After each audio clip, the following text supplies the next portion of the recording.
My story starts like a fairy tale. I met the love of my life, Mark, and after 2 blissful years he proposed. I was over the moon. We immediately started planning our dream wedding. We're both simple people, so we chose a beautiful rustic barn venue for October 15th, a date that was special to us. It was perfect. I couldn't wait to share the news with my family, especially my older sister, Karen. I always looked up to Karen. She was the golden child, the one who could do no wrong in our parents' eyes. I thought she'd be thrilled for me. When I called her, bubbling with excitement, her reaction was lukewarm. "Oh, that's nice," she said, before immediately changing the subject to a promotion she got at work. I was a little hurt, but I brushed it off. Maybe she was just busy. I sent out our save the dates a few weeks later, officially announcing our October 15th wedding. About a month after that, Karen dropped a bombshell. She called a family meeting and announced that she and her long-term boyfriend were also getting married. We were all surprised, but happy for her. Then she announced the date, October 15th, the same day as mine. My jaw hit the floor.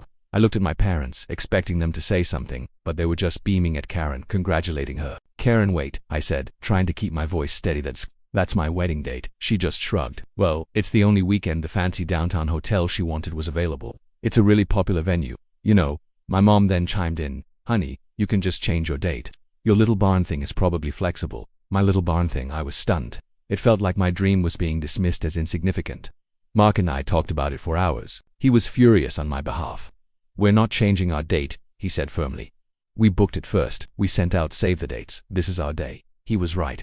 Why should we have to append all our plans and potentially lose our deposits because my sister decided to hijack our date? We decided to stand our ground. This was our wedding, and we were going to celebrate it on the day we chose. The next few months were a nightmare of passive aggression. Karen would call me, asking for advice on florists or caterers, only to casually mention how hers was so much more exclusive and expensive. My parents were constantly, gently suggesting I move my date to make things easier for everyone. They argued that since most of our extended family lived closer to Karen's city venue, it was only logical that they would go to hers if they had to choose. The implication was clear. My wedding was the B-list event. Every phone call felt like a battle. They'd say things like, "Aunt Carol's not getting any younger. She can't travel to 2 weddings in one day." And I'd say, "She doesn't have to. She just has to come to the one she was invited to first." It was exhausting.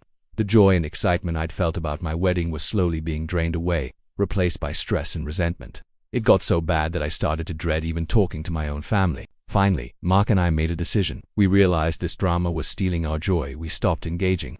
When my parents or sister would call to pressure us, I would simply say, "Our date is October 15th. We'd love for you to be there, but we understand if you can't make it."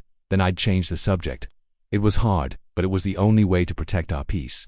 We focused on our own planning and tried to recapture the magic we felt at the beginning. As the day got closer, the RSVPs started coming in. A lot of our extended family and uncles, cousins politely declined, sending their regrets. It stung, I won't lie. These were people I grew up with, but at the same time, our friends were incredibly supportive. They were outraged for us and promised to make our day the best party ever. Our guest list shrank, but the people who were coming were the ones who truly cared about us. The morning of October 15th arrived. I was a bundle of nerves, but not because of the family drama. I was about to marry Mark. Our friends and his wonderful family surrounded us with so much love and laughter. The barn looked magical, decorated with fairy lights and autumn flowers. As I walked down the aisle and saw Mark waiting for me, all the stress from the past few months melted away. The ceremony was beautiful, personal, and filled with so much emotion. We were married. The reception was amazing. Our smaller guest list meant it was an intimate, joyful celebration. Everyone was dancing, laughing, and celebrating with us. The food was delicious, the music was great, and the atmosphere was pure happiness. For the first time in a long time, I didn't think about my sister or my parents at all. This was our day, and it was perfect. Around 9 p.m., right in the middle of the party, the barn doors swung open, and there stood Karen, in her massive glittery wedding dress, with my parents flanking her. My heart stopped. She had a furious look on her face. She stormed over to me, her voice shrill. "Where is everyone?" she shrieked. "Where are my guests? Why is everyone here?" I was confused. "What are you talking about, Karen? These are my guests." She looked around wildly. "No, Uncle Bob is here. Cousin Sarah is here. They all are SVPD, no to my wedding. They were supposed to be at my wedding." It took a moment for it all to click into place. I looked over and saw my Uncle Bob, who had originally declined, doing a hilarious dance-off with Mark's college roommate. I saw my cousin Sarah laughing with my friends from work. It turns out after all the pressure and drama, our extended family had talked amongst themselves. They were disgusted with how my sister and parents had treated me, so they hatched a plan. They all RSVP'd no to Karen's wedding, letting her think they were siding with her. But in reality, they all drove the extra 2 hours to come to mine instead, to support me and Mark. They had all decided to show up and surprise us. Karen's face was a mixture of shock and fury. My mom looked like she was about to faint. My dad just stared, speechless. My sister had been so confident, so smug, that everyone would choose her. She had built her grand wedding on the assumption that she was the center of the universe, and her universe had just collapsed. She stood there, in the middle of my perfect reception, surrounded by the very people who had chosen to celebrate me instead of her. My new husband, Mark, walked up, put a protective arm around me, and looked my sister dead in the eye. "I believe you have the wrong party," he said calmly. "This is our wedding reception.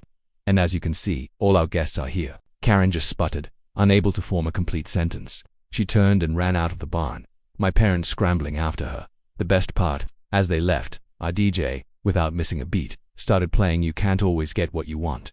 The entire room erupted in laughter and cheers. The rest of the night was the best celebration I could have ever imagined. It wasn't the wedding I initially planned, but it turned out to be so much more. It was a day surrounded by people who truly loved and supported us, and that's all that really matters. Thank you so much for listening to my crazy story. If you've ever dealt with family drama like this, let me know in the comments. And don't forget to like and subscribe for more stories. See you next time.